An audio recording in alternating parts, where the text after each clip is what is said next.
move on. This is for James Green, Kyven Gadson, and Jaden Cox. So you guys, how would you describe yourself as a wrestler? And have you ever felt belittled by fans or commentators or journalists when they describe your abilities or your career? So Kyven, do you want to kick us off once again? No, I think James should start with that one. But thank you. So I just like to start with a little piece here as far as after what's brought us here. So, I mean, it's not the first time we kind of talked about how Black athletes are described, and after years and years of people recognizing the often and unwitting racial judgments that weigh on certain descriptors, white players are usually, or white wrestlers are described as hard workers, and Black wrestlers are described as gifted. White wrestlers are intelligent. Black wrestlers are have instincts, and there's still pretty marked difference in how players of different races are described, and showing you the cliches and attitudes about race die extremely hard. And to that point,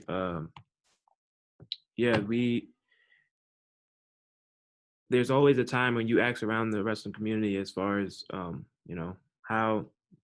what makes Kyven good, or what makes Jordan good, and rarely it's described as him putting in the work and diving in as far as being an intelligent wrestler. A lot of times people, you hear, you watch matches or read things, and it's if he wants to score on you, he's just gonna shoot through and score on you because he's so strong. He's gonna put his hands on you, snap you down, and just run right through you. Like, there's never described as far as him moving his feet, setting up his opponent, and timing, using the timing to shoot through and shoot to a leg or get to a single leg or counter offense. And just to compare, if you ask anyone, what made John Smith good? Oh, John Smith, he always moved his feet. He was in and out. He was faking. He knew how to set people up. He was hard to score on. And, the list can go on. And as growing up as a wrestler, the Black wrestler, it's like knowing that you have more to give, and knowing that you put in the time, knowing that I've been in the wrestling room and I'm more than just athletic. I'm more than just strong. It's hard to deal with, especially because I know I put in the work. I know that I work on timing. I know that I work on setting my opponent's feet, or even studying video. Even the Kyven talking earlier, how we go about if we suffer a loss, or why we lost. Right, chocolate melts, and that's far from true. There's a lot of white wrestlers that have lost matches from just being out of shape, and how that's explained is just like that. Is, oh, today's not his day, or he's just a little tired. But if we're talking about Black wrestlers, it's already perceived that going into the match that we're not going to hold up. We're going to get tired. And time after time, if you look through matches, you see a lot of Black athletes or wrestlers strive from whistle to whistle, and work to finish a match just like their counterparts. So, we could talk about it all day. That's just my point on it. I can hand off to Kyven. Yeah, I'll go ahead and go on this one too. So for me, whenever someone would ask me, like, how would I describe myself as a wrestler? I would say I'm adaptive, I'm resourceful, I am calculated. I'm unique. The way that I move or think about processing, going through moves, is different from a lot of other wrestlers, and that's further than my athletic ability, because sometimes, I've had people very much so like diminish what I am capable of, or my work ethic, or what I put towards the sport that I love to do, they diminish everything I put towards it by saying that I'm just very strong, or I'm very athletic. I am very quick. I'm very fast, without the thought process of thinking of the multiple reps that I've done, the multiple time after time trying to perfect something, going on the runs, waking up at 6 o'clock in the morning, running 6 miles to practice. Like they don't see that. They don't think about that. And like, I think that can be sometimes, in some cases, be very detrimental to especially young wrestlers, or any wrestler really, because and especially not only to the wrestler but to the coach themselves, because if you only view your athletes as their abilities, then you limit yourself from what you coach. You just say, oh, just go get it done, go do what you got to do. Hey, 30 seconds. Sometimes some people want to be coached. Some people want to be coached through a match.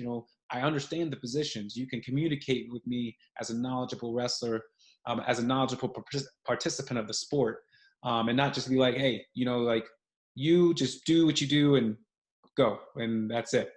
And so I think that sometimes that can diminish both sides as a coach and an athlete. And as far as, talking about, our careers and stuff, I think sometimes our careers are judged differently than others. Our careers are, they're more critical. They critique ours more. They say that we because of our, it's almost like because of our abilities that they stick to us, that it should almost be automatic. And when we don't do that, then we're slammed hard for it. And we've had many talks about how we can be in the same situation as somebody else, and yet for another, as Green has pointed out, was, but for them it's like, oh, it wasn't their day, oh, it could have been better, there was reasons, there's almost, I'm sorry to say, but there's excuses. But for us, there is an excuse, and in fact, on some of the things, we talked about, they talk about like the chocolate melts thing. It's not that being like, for some people, for other people, that's just oh, it was just that day, we can work on that. For us, it's just like, it's who you are, and it's just like, that's a part of your style, and you can't do anything about it. You can't change it. And I feel like that's a big difference, and how you can look at things, and how people do look at things. But I feel like there have been situations that have crossed in all of our careers, where other athletes have been able to either do things, say things, have things happen in their careers, and either things not be said or said to help them or encourage them, or things not said to tear them down. Whereas other athletes, that's not so much the case. I could speak to that just a little bit too, from a coaching perspective too. So like, for the coaches who are watching, like, I think it's okay to admit when you fall into the trap. Like, I've heard that I'm really long and I'm really quick and I'm explosive so much that sometimes I even put that on my own wrestlers, and I have to catch myself like, wow, okay, what I meant to say was this, what I meant to say was that. And that's okay too. I think that's how you grow as a person. And I don't think you should be defensive, like, well, he is like this. Me calling somebody a freak of nature, like they should have won this title, isn't going to really do anything for that person, or the people that are competing against them. This person wrestling didn't wrestle up to his ability versus this person wrestling calculated and intelligently. That's like a completely different thing. And then think about who you're saying that to, who's around, because then it just permeates throughout the culture. And that's the thing, I think that's a huge thing in the wrestling culture that we can kind of fix. And that's just from, calling it out when you make the mistake. Oh yeah, something else like that. I think that takes a real leadership to stand on that.